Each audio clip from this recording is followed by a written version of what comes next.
Okay, we are live, I believe. Yeah, we are live. Hello, everybody. Hope you're well. I am just on my own today. Hopefully, my able and trusted friend, Bill Wilmot, will be able to join us a little later. He can engage you in the chat group. If you have any questions, he tends to moderate the questions, and then he'll ask them later for the Q&A session. I'm going to go straight into this presentation now. If Bill doesn't turn up, I'll try and get to the questions eventually.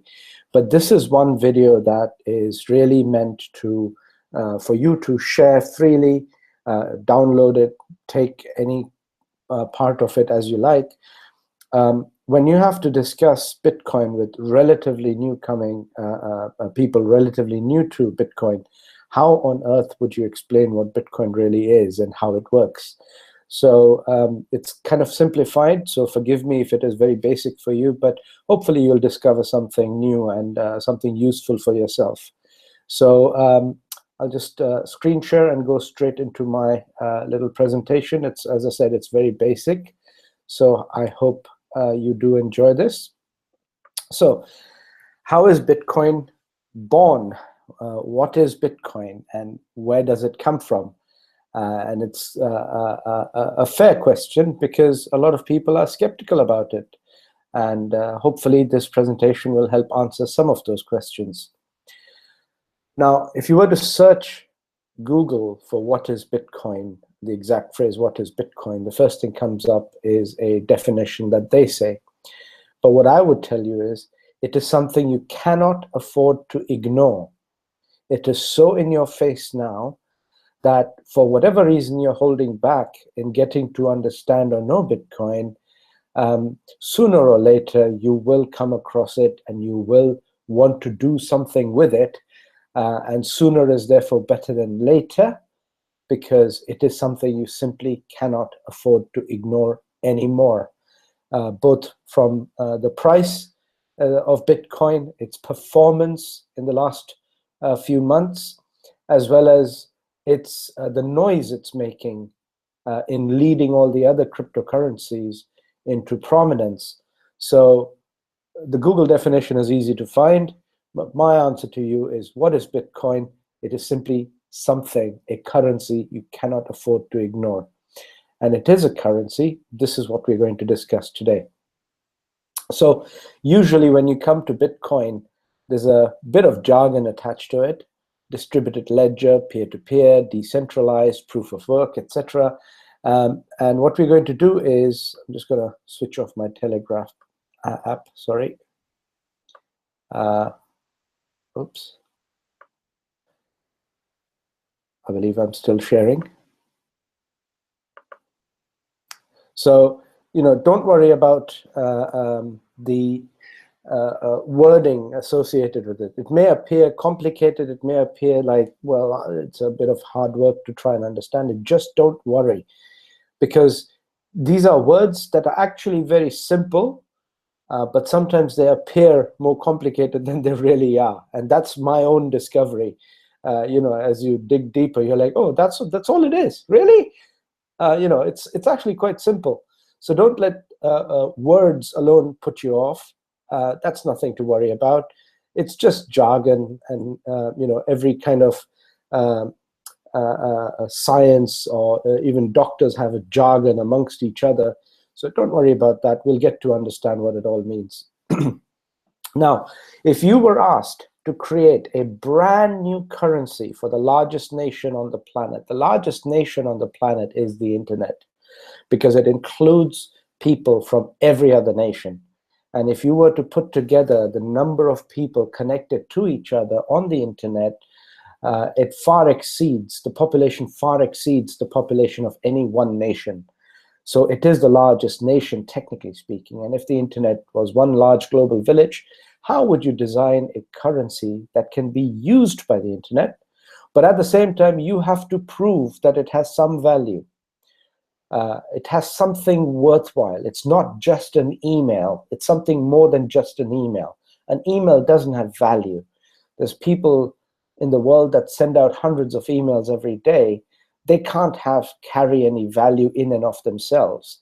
And at the same time, it has to be something that can be easily used. It's very fast and relatively cheap to use. And also, it must have all the good qualities of traditional money, but it is only a currency, not money. There's a difference in the two. And it has none of the weaknesses of printed paper money, because printed paper money has a lot of problems. So if you were to design, now in hindsight, you can turn around and say, oh, well, I'll design something similar to Bitcoin, maybe better than Bitcoin.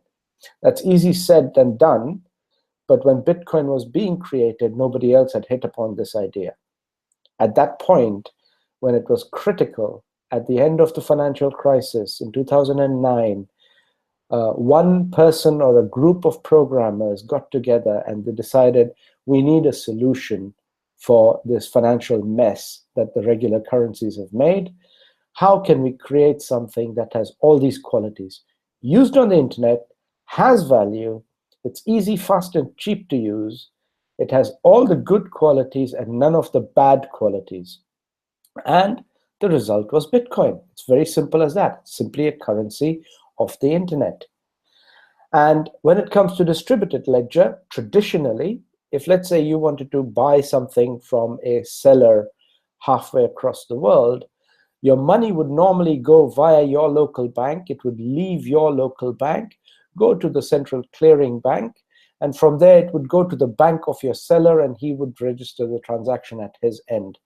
Obviously, there'd be various payment processes involved to show the transaction is complete, but essentially what happens is money goes from one bank to another bank through a clearing mechanism.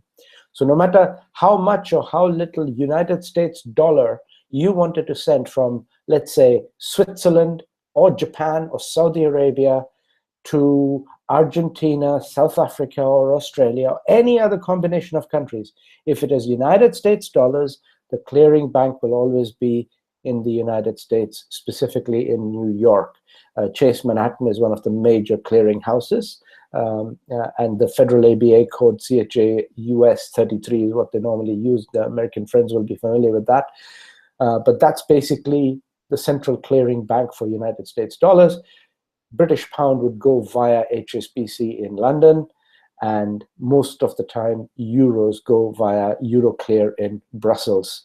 So there is always a central bank involved, but what happens is the transaction that you have sent from your side is limited to your bank. Nobody else can look at it, nobody else can see it. On the other hand, whatever the seller is receiving, all those transactions for reporting purposes are recorded by their local bank, and nobody else can see it. So it's not an open ledger. It's a closed ledger because your bank knows your stuff, their bank knows their stuff, and it's not normally visible to everybody else. Now, Bitcoin works very, very differently. It goes from you straight to the seller via the blockchain, and the blockchain is nothing but the internet itself, and a lot more, actually. The blockchain is a lot more sophisticated than just the internet, but it's basically an internet connectivity tool, and you send your money through the blockchain to the seller directly. There is no bank involved, but the reason it's called distributed ledger is because everybody connected to that blockchain, as you can see in these little figurines here, everybody gets to see exactly what that transaction was. They may not know your name, they may not know the seller's name. They will only know your address and the seller's address and the amount and the date, but it is recorded for everybody to see. This makes it more transparent than the normal clearing bank system that we have been used to for all these years. So that's why blockchain is a revolutionary new concept. It's actually not that new anymore because so many different professions want to adopt this. It's useful for lawyers to issue and track contracts with their clients, and everybody else can see what the status of the contract is. It can be used by accountants. It can be used by so many different industries, by exporters, importers. Blockchain, open, transparent transactions, and the more people that are looking at it, the more secure it is, because there are that many more eyes to say that we have been able to verify this, and therefore that many more witnesses to that transaction, which makes it more secure. Now, you heard the word peer-to-peer. Again, very straightforward. If it goes from you via the internet straight to the seller, it's peer-to-peer. It's from you to them. They could be you. So they could send some money back to you, and the seller or the other counterparty could be a relative somewhere far away in a different country or different city, and it's the same logic. It goes from you directly to them using blockchain on the internet. And just to make sure that it remains a secure transaction, there's encryption technology used that maintains its security. On the other hand, the traditional system is actually very, very dangerous, but we've been used to it, and we don't ever question its weakness. And the weakness is the fact that when you make a credit card transaction, a lot of your personal data, that includes your date of birth, your full name, sometimes even your address, and the amount, and sometimes the purpose, etc. The credit card strip has a lot of your personal data. It is sucked by the processor first. That whole bundle of information is sent to your bank. Your bank then goes back to the processor and verifies it and says, yeah, okay, they've got the money in the account, so you can make this payment. And yes, the person with this particular card number and the 3-digit security code and all that is the right person, and the PIN number also matches. Can you imagine just how much information is floating about on the internet just because you need to make a transaction? So you need to make a transaction, and in the whole process, your entire life story is being shared with so many different entities right there on the internet. And to say that this is secure, yes, they like to think it is secure, but it is also hackable, and basically your information is floating all over the internet every time you use the little strip on your Visa card. No matter, even if you make a transaction in a shop, it's the same logic. They pull your data, send it to the bank verifies it, then it approves it, and when it approves it, then goes to the seller's bank, and the seller gets paid. And that's when you see on the PIN machine, on the card machine, it says transaction approved, and then you tear off your receipt and off you go. But in the whole process, you've shared your information out there on the internet, hoping that the system is secure. On the other hand, cryptocurrency, or Bitcoin specifically, works on a push basis. All you need is the seller's address and the amount, and that's it. You push it through the internet, and the seller receives the money, and that's it. There's no other details shared. There's no information, no private data of yours being pulled into the cyberspace, no date of birth, no name, no nothing, just one address to another address plus amount, and that's all you really do. So actually, from a transaction point of view, in a peer-to-peer scenario, the Bitcoin payment methodology is much, much more secure than the traditional Visa, MasterCard, Diners, Amex card transactions that we've been used to. If you remember, in the olden days, they had to call a phone number and verify, is this card okay or not? And in some cases, they had a little book with red numbers, which cards to accept and which cards to reject. They had a red listed numbers card, a booklet they used to send to the retailers. And that's why all these expensive transaction fees, etc. It's such a complicated process. That's why it's also very expensive, whereas Bitcoin is supposed to be almost cost-free or very low cost for transfer because it's so straightforward and simple. Now, what does peer-to-peer actually mean? Here is an example. This is a snapshot from a Wirex account. There is some Bitcoin in there, 0.7 something. It's worth about 188 US dollars. Now, if you wanted to send, all you do is decide how much of this you want to send. So if you decided 130, obviously you would be using less than 0.71.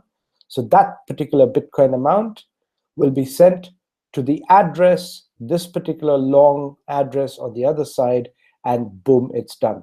You can even use a QR code here.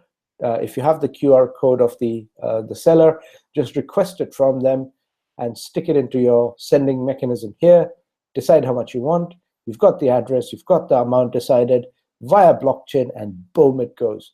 And each time it goes through the blockchain, everybody can see the transaction. They just don't know what it's for. They also don't know who you are and who the seller is, but the transaction is recorded.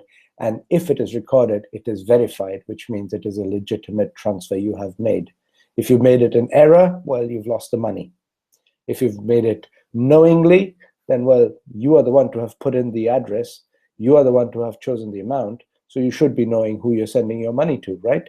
So it's as simple as that. This is how easy Bitcoin is to make a peer-to-peer transaction. Now, centralized.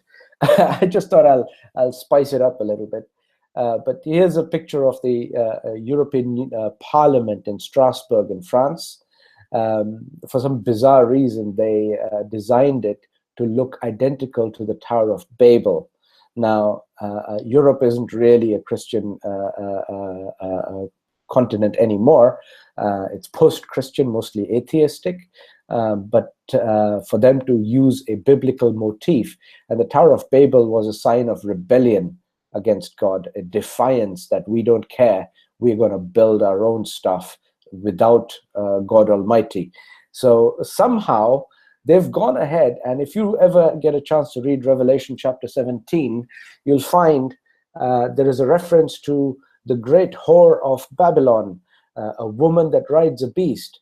And funnily enough, you know, for a continent that isn't very interested in the Christian religion anyway, they have used this statue here of a woman riding a beast, that is Europa riding a beast system, is a statue right outside the European Parliament.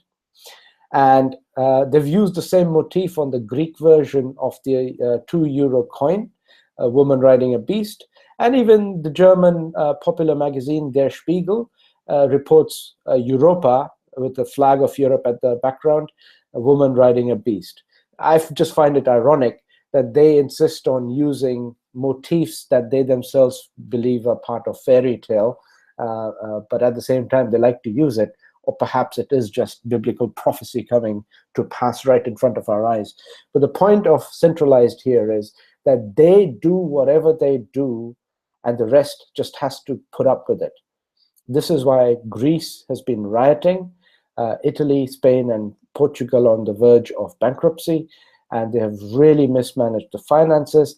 And to add fuel to the fire, they've just gone ahead and printed so much money, trillions and trillions of euros more printed to bail out the banks and what have you, that actually the euro is on the verge of collapse, just like the Tower of Babel collapsed in the Old Testament story. Similarly, I don't believe the European Union will last very long, and yet they remain defiant. So I just thought I'll spice it up a little bit. But centralized is basically a few people controlling and exercising power over a lot of other people, and the people, the masses, not being able to do anything about it. They call the shots, and you just have to obey, full stop. I don't exactly know the verses referring to this particular passage in the Bible, but I'm sure you can look it up on your own. On the other hand, decentralized would be when someone like Muammar Gaddafi says, we don't want the dollar or the euro or anybody else to dominate all of Africa. We want to have something real, something gold-backed. So he came up with the idea of a gold-backed Pan-African dinar, where all the African nations would have a common currency, but it would be backed by gold. The euro is backed by absolutely nothing other than the promises of the bureaucrats and politicians in this building. But whereas he wanted to back it by gold to make sure that everybody was reassured that the currency that Pan-African countries would use, all of Africa would be able to use freely amongst each other, would actually have some value. Well, he was eliminated. There's a picture with him and Tony Blair that just goes to show that, you know, friends can turn around and stab you in the back anytime. And the same happened with Saddam Hussein. Here he is with Donald Rumsfeld. Saddam Hussein, he wanted a gold-backed pan-Arab dinar. And as we know, he's also been eliminated. Why did he want this? Because he did not want a debt-laden dollar to dominate the oil production and the Arab nations being taken for a ride.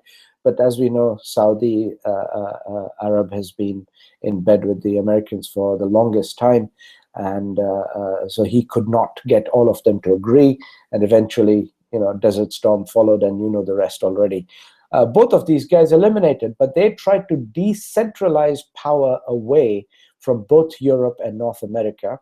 The European Union was formed just around the Second Gulf War. Saddam Hussein was eliminated after the European Union came together with a single currency, and he said, well, long before that, he had his own ideas for a single currency for the Arab nations.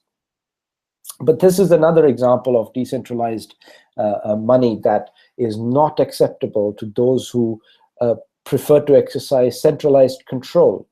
So this is Douglas Jackson, CEO of eGold Incorporated. You may have heard of this company.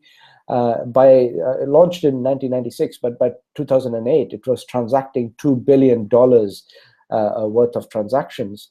And he was framed for money laundering and given a very long sentence, and then he pleaded guilty just to get his sentence reduced, because whether he was actually money laundering or not is besides the point. What he claims is that his company was brought down because it was a gold-backed payment system that actually challenged the authority of the Federal Reserve, and those who like to control payments and money, and that's why I've put in here the statement, control the money and you control the world. Those who like to exercise control over many other people's lives, they don't like this kind of financial independence that can be created by these ingenious new ideas. On the other hand, below here is Elon Musk, the founder of PayPal. You may know him as the owner of Tesla Motors. He also came up with a better idea, a better peer-to-peer email system that is PayPal, email-based cash transfer system. You just need email addresses and a PayPal account, and you are able to transfer money from A to B, and that's genius. But he got out early. He was smart. He knew that he would either be thrown into jail or worse. So he sold out and started Tesla Motors and pursued his vision. But he got wealthy by doing it in the nick of time, and handed over ownership of PayPal to private equity. Now that private equity, as we know from various different businesses that have absolute total sheer headaches from PayPal, we know that they are totally compliant with the centralized system and make life very difficult for businesses that want to freely move money between each other. And people should be able to move money between each other. Why does it always have to go through a central bank that can rap you on the wrist for the silliest of excuses, even slap potentially false charges against you? But I don't know how false or true these charges are against Douglas Jackson. But the point I'm making simply is that anyone trying to break or create something outside of the system, they just don't like it. Bitcoin is decentralized. Here, they can't do a thing. Why? Because you see, Bitcoin is so worldwide distributed, it's totally decentralized, that how many people are they going to shut down? If they try and shut down South Korea, well, 2 more open up in Japan. If they try to shut down Japan, 2 more open up in China. And these are not central banks that are running the blockchain system of Bitcoin. These are people. And that's why it's true people power. It is not under any one person's control. And almost like a mythical beast that was the Hydra, you chop one head off and 2 more pop up. You try to stop it in one place, somewhere else it'll crop up. If the owner of, or the founder of Bitcoin, Satoshi Nakamoto, had kept everything to himself and all the power within himself, it would not have taken off the way it has. The reason Bitcoin has taken off and has become a mighty force to reckon with is simply because it is decentralized. And this gives everybody a lot of comfort that it is not that easy to shut this thing down. And the network is simply based all over the world on the internet. How many governments would actually have to coordinate with each other to kill this thing? And for that, you would need a single worldwide global dictator to do that, because there will always be countries at conflict with each other. If one doesn't like it, the other will go ahead and accept it anyway. So if you're sitting in India watching this and you've just heard today's news that the finance ministry wants to try and restrict cryptocurrency. Don't panic. They'll only shoot themselves in the foot. That's simply because if they're missing out, they're just being very foolish. There are so many other countries that are nervous about their money. But India's concern mainly is probably about so many scams that take place in the country rather than Bitcoin itself. So where is the value, right? How does Bitcoin actually have value? So let's have a look at this example here. If you have a calculator, for example, and you made a simple calculation of 2 + 2 = 4, what you've done is you've punched 4 times, first the 2, then the plus sign, then another 2, then the equal to sign. But to get the 4, you did not punch a 5th time. The computer, the calculator, gave you the answer. You only punched 4 digits, and the 5th one was your result after you hit the equal to sign. So you performed 4 hash functions, and you got 1 result. Bitcoin works on a similar basis. But imagine if somebody paid you to make a lot of calculations, then would that be worth value or not? Because you're doing work, right? You're doing work for somebody. If you had to do a lot of calculations in a day and somebody agreed to pay you X amount of dollars per hour or whatever, or per calculation, then that calculation has a value attached to it. It is taking somebody's effort and time, isn't it? So this is how Bitcoin, this is the actual original Genesis block hex code. Don't even try to understand this. I certainly don't understand it. If you're a genius, you probably will, or if you're a programmer, you'll probably know what this means. But basically, this is the complexity of transactions that have to be hashed. Like just how your 4 transactions here were 4 hashes that resulted in 1 final product. That's how these hashes resulted in Bitcoin. So what does Bitcoin actually look like? We'll have a look in a moment. But first of all, just to identify where the value actually lies. A lot of currencies in the past were usually gold-based or gold-backed or gold standard or gold referenced, whatever you want to call it. Until 2015, even the Swiss franc was 20% or 40%, I believe, gold-backed. The dollar had a gold standard till 1971. And some currencies were literally just direct gold in the ancient times. And all of this is because gold has the value. It's not the currency that has the value. The currency has value only because there is gold behind it. The same applies to Bitcoin. Bitcoin has value because there is proof of work. What is that proof of work? Well, that whole calculation. You know, imagine doing this calculation manually and having to pay somebody to do this calculation. That is where the value comes, and therefore Bitcoin has value because of proof of work. If this concept is understood, even the skeptics of Bitcoin will begin to realize that there is value attached to something that is created because of a lot of effort. Now, a lot of people argue that it's just, you know, digits on a computer. Who cares? Bitcoin is worthless. If the internet went down, it would go down, blah, blah, blah. Well, yes, you know, to some degree, some of the critics and skeptics do have a point, but realistically, we're talking about a currency for the internet. And now you're assuming that the internet might disappear. If the internet disappears, well, a lot of countries will be thrown several hundred years back into the Middle Ages. So, you know, we will suffer all very, very badly if something terrible happened to this way of life we've gotten used to. But the example below here I wanted to give you is both here are dollars. One is the Reserve Bank of Zimbabwe, and the other is the United States dollar. And Reserve Bank of Zimbabwe, this is the $100 trillion note. $100 trillion note. And it is virtually worthless. And yet the dollar here seems to have some value. What's the difference in the two? They're both pieces of paper. They both have ink. They both have print. They're both issued by some form of central authority. Yet one has a value, the other has no value. And both are actually backed by nothing at all, no gold whatsoever.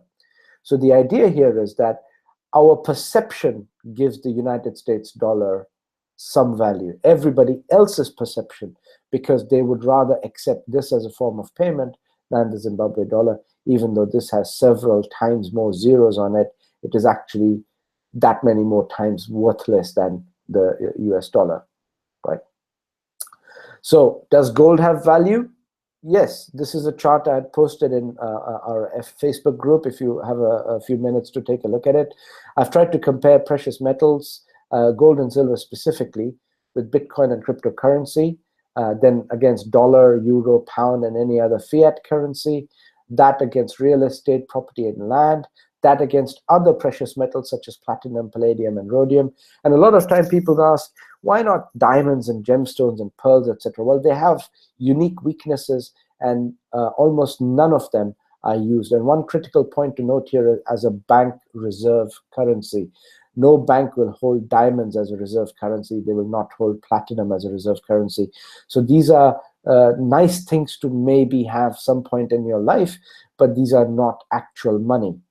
On the other hand, Bitcoin is not yet used as a reserve currency, but guess what? Banks are getting more and more interested in blockchain technology, and they will get into this sometime or the other, sooner rather than later, I believe. But here is an example why gold has value, and you can read all these points. As I said, the whole chart is in the Facebook group. Basically, gold and silver is not limited to any type of politics, whether right-wing, left-wing, centrist, center-left, center-right, doesn't really matter. It's apolitical completely, and the same applies to cryptocurrency, same as with gold and silver. Accepted worldwide? Well, yes, except for a few countries that are trying to block Bitcoin right now, but for 90-plus countries, it is perfectly acceptable as a form of payment. This includes most of the Western nations. So yes, gold and silver is acceptable as well. Is it authentic wealth? Well, Bitcoin is getting to be authentic wealth because, as you've seen, just last couple of days, some people have made a small fortune out of cryptocurrency because of the fork in Bitcoin and everything else that has happened. So if they sold that and took that money and went and purchased or paid off their mortgage, would it be authentic wealth? Yes, of course. So it has real practical value, and therefore Bitcoin is authentic wealth, but so is also gold. You could do exactly the same with gold. And its authenticity, this is why I put a little fire symbol here. That's a red hot quality that you must bear in mind. And overall, you will see gold and Bitcoin, generally speaking, have a lot of overlap and a lot of mutually shared qualities. Take some time to have a look at this chart if you get the chance. So why am I comparing gold with Bitcoin in this case? Well, it's very simple. If you understand gold, you should have no problem understanding Bitcoin. And it's just that Bitcoin is a digital version of gold. It's not backed by gold, but it has its own intrinsic value. So here is one of the world's largest deep pit mines. As you can see, this giant hole in the ground here, it literally makes these buildings look like tiny little dwarves. These are like 6- and 7-story buildings in the background. An entire town would fit into this giant hole in the ground. That's basically how much dirt had to be shifted to get some good stuff out of the earth. Now, in a gold mine, 1 ton of rock is required to get, on average, to get just 5 grams of gold. So you have to move 1 million grams of dirt to get 5 grams of gold, or 200 kilograms to get just 1 gram. 1 gram is the size of your little finger's nail, the nail on your pinky finger.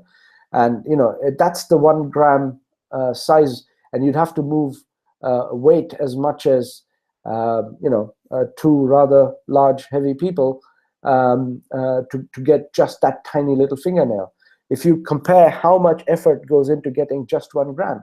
Now, the same thing or similar thing applies to Bitcoin. As at June 2017, to get just 1 Bitcoin per day, you would need 2,830 terahash per second per day. This is per day.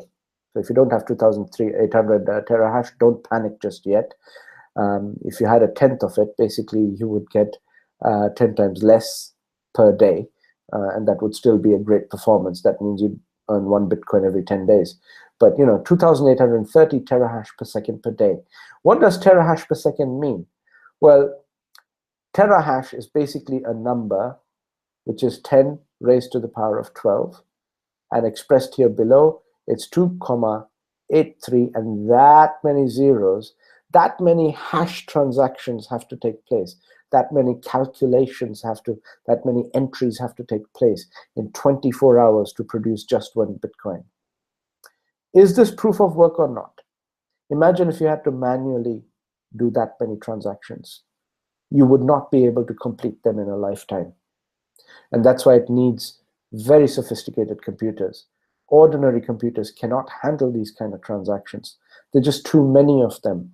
They would burn out and blow up your computer if you were to push that many transactions through. It would just crash, especially Windows anyway. But it would crash if you tried to do this.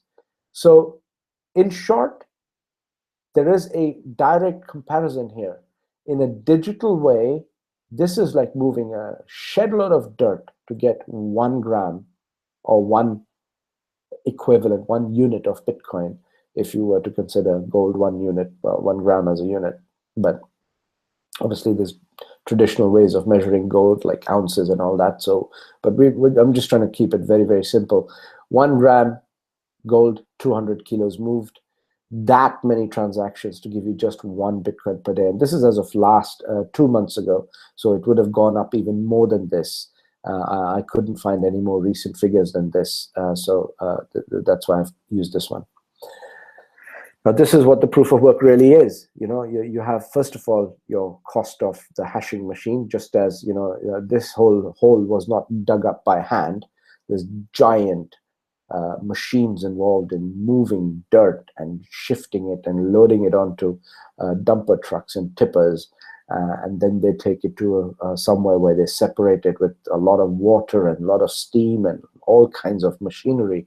So similarly, there's a cost of getting this hashing machine, plus you have to get a special power adapter that usually costs extra and people don't talk about it, but it costs more.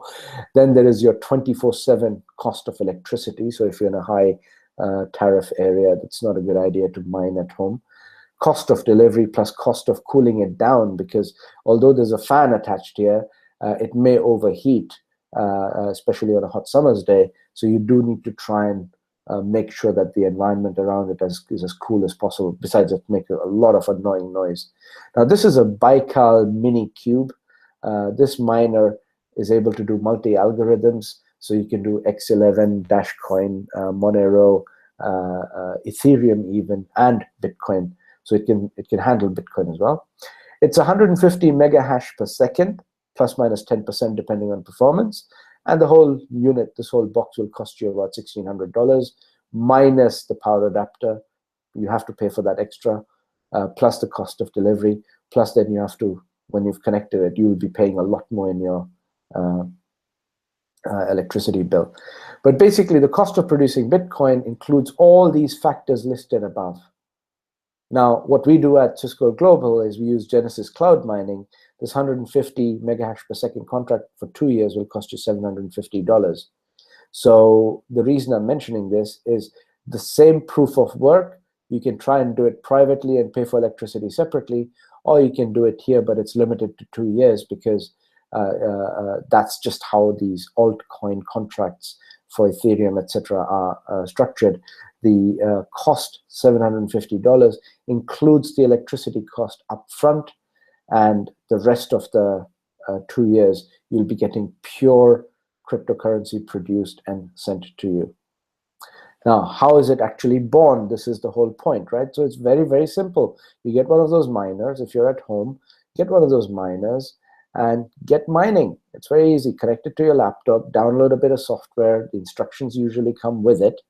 If not, there are plenty of blogs that will show you how to do it. And then push your product to get verified. You need a node. You need to have a node computer, and push your transaction through to the blockchain, and finally it'll go into your wallet, the same kind of wallet we'd seen earlier with the seller. Now, another way to do it is you join a bunch of other people and you pool together and you do the same process, and you can create Bitcoin at home.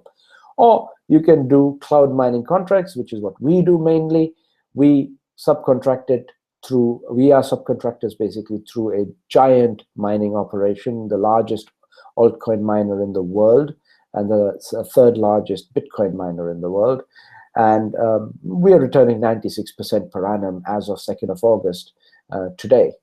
So if today you had a contract, you'd be averaging about 96% for the rest of the year. This is our option, and this is a easier, more user-friendly option if you wanted to create Bitcoin and have a share of that Bitcoin. But it's very, very simple. You know, this machine is meant to do a lot of transactions. When those transactions are complete, that many millions, as you saw here before, that many transactions are complete, you will get 1 Bitcoin. Except the power supply here may be a little less than, you know, 2,830 terahash is a lot of these boxes put together. But if you can't afford a lot of those boxes, then basically you would agree to earn maybe 1 Bitcoin over a few months, and you can make 1 Bitcoin that way just by mining, and you can come in with a much smaller budget than $1,600. So why is Bitcoin secure? Well, basically, cryptography is something that was originally invented by NASA. They wanted a way of securely encrypting information so they can transfer it in whatever missions they do or pretend to have. And they created some algorithms, and obviously there are some clever people supposedly working there. And so basically Bitcoin mining comes out of a cryptographic algorithm. So the mining algorithm is also known as SHA-256, which simply means secure hash algorithm 256 bits. 256 bits equates to about 32 bytes. Don't worry about what that is. If you wanted to know what that is, right here, as a formula, it would look like this. Now, if you're not a maths whiz, in my case, I'm not. I certainly don't understand what this actually means. So it would be a string of numbers. This would be a string of numbers, all these over here, put together, that would form an SHA-256 string. Now, this string, it would take you 3 times 10 raised to the power of 51 years. That's 3 times 10, so 30, followed by 51 zeros, that many years to hack into this code. That's how secure Bitcoin really is. And if you did hack into this particular code, you would destroy the Bitcoin. Why would you do that? So this is where there is very high security attached to the Bitcoin itself. Not to say that, you know, wallets can be hacked, exchanges can be hacked, your credit card can be hacked, but Bitcoin itself, hacking it is senseless. It doesn't yield anything. It doesn't produce anything. Hacking 1 Bitcoin isn't going to give you 2 or 3 Bitcoin. And even if it did, just how much effort would you have to put in even just trying to hack it? So its security is built into its long, complicated code here. And that's how we know that each Bitcoin that hits the blockchain can be verified as such, as being an authentic Bitcoin. It is impossible, literally impossible, to fake a Bitcoin. Nobody can send you a fake Bitcoin if you're using all the right tools. Now, this is one thing that I've been wanting to cover for a while, but a lot of people don't understand that the difficulty level of the mining is the strength of Bitcoin. The chart here above is basically what the price of Bitcoin was doing. It was very low and flat, and most of us are kicking ourselves for not buying a bucket load right here and then, you know, seeing some enjoyable profits around late 2013, and then it flatlined a little bit, and then it shot up, and now it's again back in the 3,000 range, 2,600, 2,700 right now, and it's in an amazing range. But, you know, if you're a Bitcoin miner, if you're involved in the process of creating Bitcoin and therefore getting a little bit of a reward, and you're earning Bitcoin at the rate of this 96% per annum return on your mining contract, then one thing that will constantly be annoying and bugging you is the fact that this difficulty rate keeps climbing. What does that mean? When the difficulty rate keeps climbing, only because more and more people are joining the mining business. More and more people are joining. If you haven't yet joined mining, then if you're going to procrastinate and wait and delay it, by the time you join, the difficulty rate will be a little higher than it is now. So you'll be joining at a slightly different return, but not necessarily a lower return. I'll explain that in just a moment. The difficulty rate is here, the pink chart. It is constantly climbing, and it is climbing because there is more and more hash power being added to the system. More hash power being added to the system, more is the difficulty rate climbing. The two are interrelated. But so also is the price. And the next graph, I've already used this once before, but when the difficulty level increases, that means Bitcoin has an intrinsic value that increases. There is more value to Bitcoin when difficulty goes up. If there is more value to Bitcoin if difficulty goes up, people are willing to pay a higher price for it. So increasing price means increasing profit to you as a miner. So everything increases. Difficulty going up is a good thing for you because sooner or later, its price will move up just to keep up with the difficulty and vice versa. The difficulty will also move up to keep up with the price at some point because more people will come in, more difficulty goes up. It's all more up until a certain point, which is, it's a little old now, but it's not 10,065, it's a little less than that. But there will come a time in June 2020 when Bitcoin will become suddenly twice as hard to mine. And it has been happening for a while. This is simply known as the Bitcoin era, basically, where in the first era, you could mine 50 Bitcoins per block. And the blocks could be processed relatively fast because there weren't too many people involved. Difficulty rate was really low, and a teenager with a simple laptop in his bedroom could actually create Bitcoin out of nothing without buying any of those expensive machines. But then in the second era, the blocks were halved, so only 25 Bitcoins per block were being produced, and this is deliberate. Why? Because look, if you look at this mining pit here, oh, bear with me. If you look at this mining pit here, when they started digging the top layer and found some gold, it was great, wasn't it? They found gold and they had only dug the top layer. Now the trucks have to travel in a spiral lower and lower and lower. The digging is harder and harder and harder, and they have to come back more and more and more. So difficulty increases no matter how you look at it. The first gram mined only had the first 200 kilos moved, but the 10,000 gram mined is 10,000 times 200 kilos moved, right? So it's the same logic with this mining algorithm. The difficulty rate was factored into the calculation for Bitcoin for this simple reason, that if it remains easy peasy, there would be no value to it. If anybody, sending dozens and dozens of emails a day, if they stopped their email scam business and instead started creating Bitcoin on their own computer, well, everybody would be creating Bitcoin on their own computer. Then Bitcoin would be just like the dirt. But for it to remain like the gold rather than the dirt, it would have to have something that gives it that little bit of struggle. And this difficulty is exactly that rate of struggle.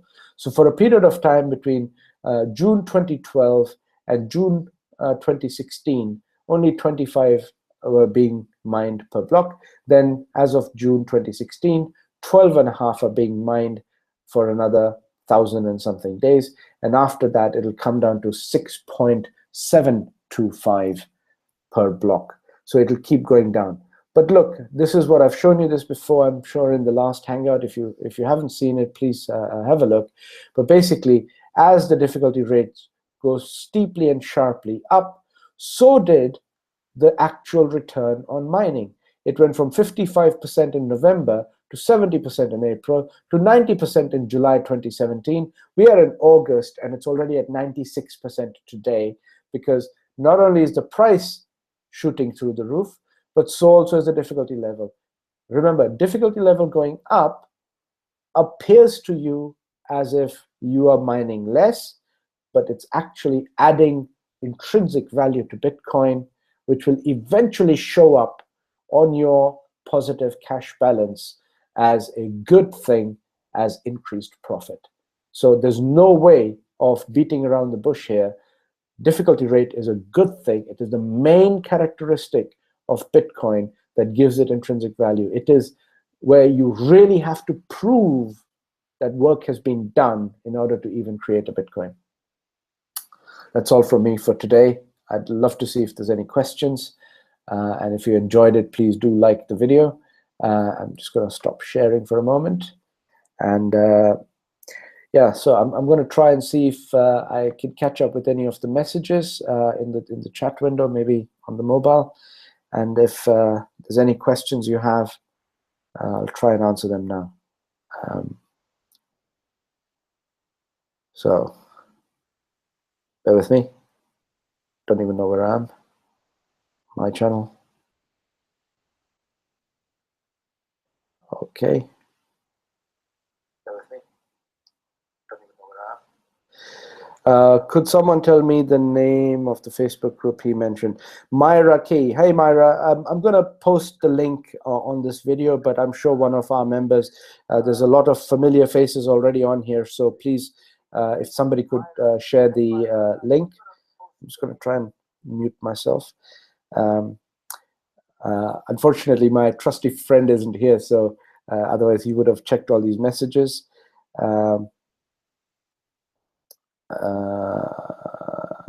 Could someone tell me the group? Yeah.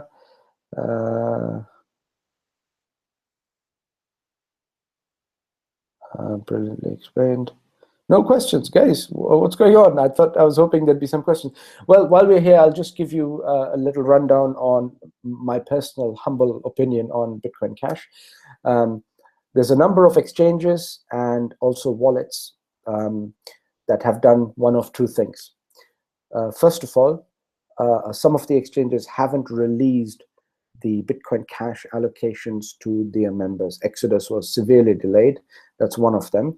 But some others also, exchanges, they haven't released the Bitcoin Cash that is owed to the members. So those people holding assets in certain exchanges and wallets, they did not see their Bitcoin Cash coming in. That means there is a backlog. And because of that backlog, the exuberant prices you're seeing may continue a little while longer. They may even go significantly higher than what you've seen so far. But some of the exchanges, Poloniex is one of them, they changed their terms and conditions exactly on the right day, and they said you can't sue us in case you're missing some coins, right? And you had to accept it, and if you didn't accept it, they offered you to close your account and leave. So basically, for all the Poloniex members, they just kept the Bitcoin Cash for themselves. Crooks, yeah, absolute crooks, and they varied their terms. But this is the trouble. We are in an unregulated industry, and these things can happen. So this is on the one hand. But Bitcoin Cash, there's only a small number of miners. They've only just mined their first block yesterday, and they're only just beginning. So what does it actually mean? Well, it simply means that all of us collectively mining Bitcoin, we are part of the daily creation of blocks, yeah? And some of them decided, we don't want to create this anymore. We've got this computing power that we're going to divert into creating a new Bitcoin. So where does this Bitcoin Cash come from? And actually, Bitcoin Cash is not a coin. It is a token. It doesn't actually exist. The first block was just mined yesterday, right? So how did so many thousands and thousands and millions of members get paid their Bitcoin Cash if they've only mined the first block yesterday? Where did that come from? It's a token. And the token is then replaceable by a coin as it is mined. They're hoping more and more people will join them, the rebels. And when the people join them, more and more coins and your tokens will get replaced by the real coin. You won't know the difference between the two. So it's basically a paper promise without anything backing it, okay? But the reality is that the majority of the serious people that originally subscribe to the philosophy and the idea of Satoshi Nakamoto, they will go and stick with Bitcoin Core for the time being, even if Bitcoin Cash exceeds the regular Bitcoin and appears to do whatever. There are people with a lot of deep wallets pumping it to make it attractive to people. But there will be people wanting to book a profit, and when they dump it, it'll come crashing down. So don't take it too seriously. If you've got some Bitcoin Cash and if you've made some benefit out of it, that's amazing. I have personally booked profit out of it. I had about 30 of them. So when I sold them, I made a decent profit, but I got out a little too early. Maybe I was a little more nervous than I should have been. But regardless of that, if you've got Bitcoin Cash, when you see it, when you receive it, if the price seems right to you, $600, $700, whatever, sell it. Yeah, because you can always buy back later. It will have to dip. None of these cryptocurrencies keep going up in a straight line, except a fraud currency like the Billion coin or something. Other than those, none of these cryptocurrencies keep going up in a straight line. So when it crashes, keep a lookout if you're even interested in it. If not, just enjoy the value you're able to extract for doing absolutely nothing, thanks to Roger Ver. But on the other hand, don't take it too seriously, because they want bigger blocks. Bigger blocks make the system less secure. Yeah. Yes, it delays transactions, and yes, it increases the cost of transactions, and we know. But segregated witness was the solution by the core community to help improve the blockchain and to help improve it in a gradual way, to help it in a regulated, managed, consensus way, rather than some rebel coming and saying, hey, I'm Al Capone, I'm going to do my own stuff, I don't care about the feds. And that's what these cowboys are doing, and I wouldn't take it too seriously, to be honest with you. So I hope, guys, this was a useful presentation. Feel free to share it. Someone wants to know what Bitcoin is. It simply is a new currency that you cannot afford to ignore. And none of the concepts of Bitcoin are too complicated. You have, at no point are you required to figure out how the programming works. You are at no point, eventually you will get to understand what are private keys, what are public keys. Those are kind of things that you will learn as you go along, as you get more involved. We have such a vibrant group that shares so much information. I've been a little bit out of the loop with some of the chat groups, but we have all the talent amongst you right here, and you're very well supported, I believe, compared to many, many other businesses, and it's such a fantastic, transparent business. One last thing I want to tell you is, before we call it a day, is that Genesis Mining restored 7 days of missing payments and told you 2 days it'll be shut down, just to make sure there is no errors with this Bitcoin Cash. So the hack that happened before this fork is a separate issue, and then came the fork, which is a separate issue. So there are two intervals. If the hack didn't happen, you'd be paid for the 7 days anyway, and you would still have to wait these 2 days, August 1st and August 2nd, because of the suspension of services because of the fork. You would all have to wait anyway. But listen, what I really want to tell you is this. This is a company that could have easily said, sorry, we were hacked, something went wrong, we'll restore your payments, but what you've lost, you've lost. They had no logical reason to come back and give you 7 days worth of payments from literally the company's own wallet. Yeah, this is the confidence and the strength we have in being able to tell people, how many companies do you know? How many companies do you know that say we got hacked and then disappeared, and you're left guessing, well, was it the owner who took the money and ran off, or was it actually a hack, or what actually happened? We don't know. And was it hackers? What? And there's so much uncertainty, and suddenly the whole website has vanished from the internet, and everything is shut down, and thousands of people have lost their money. Here, they have come back, and it's almost as if they were embarrassed that they were even allowed a hacker to come in. Now, earlier today we had a conversation. People asked me, well, how does this hack actually work? How come Genesis got hacked? It's very, very simple, guys. Bitcoin can't be hacked. It's pointless hacking Bitcoin, but the wallet can be hacked. Now, there are many ways in which security breaches can take place. Someone got access to some of the keys and got hold of the hot wallet of Genesis. And therefore, they were able to make a few transactions real quickly. When they spotted that these are not authorized transactions, what's going on? Shut!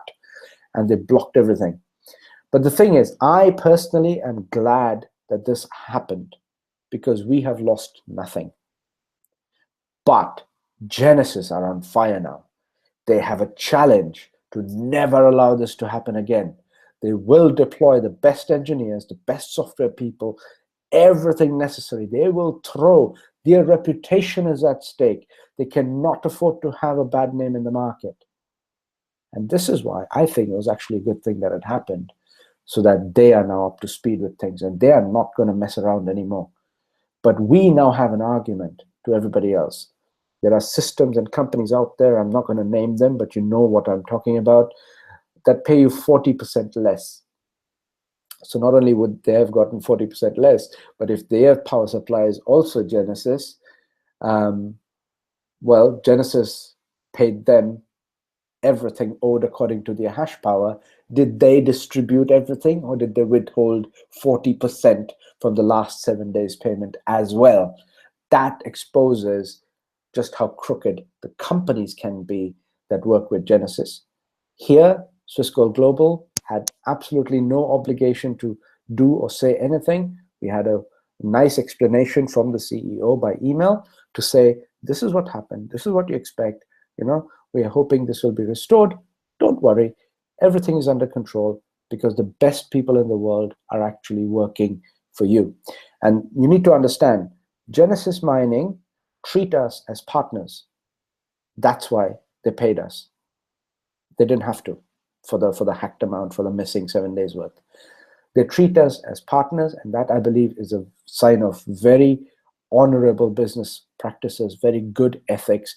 And I would be nervous dealing with some company that doesn't even understand my language. But these people, they're almost as if it's a matter of their honor, and they have honored us by paying us back. So I hope this was useful, guys. Feel free to share the video, rip it, take it, whatever you want. I wish you well. And next week, we'll try and cover the mark of the beast. So I introduced a little bit of the revelation through the whore of Babylon, which is, bizarrely, European Union did not have to use that motif, but they repeatedly use that. Either they don't know what they're talking about and they're just using it thinking, oh, this is something great, and they feel proud to use it, or it is literally scary. So anyway, we'll cover Bitcoin banking and the beast and some of the history of banking, because I think a lot of misinformation floats around the internet, and I'll do my best to try and keep it simple as usual. All right, guys, thank you very much for being here. Thanks for your time, and we'll catch up soon. Bye-bye.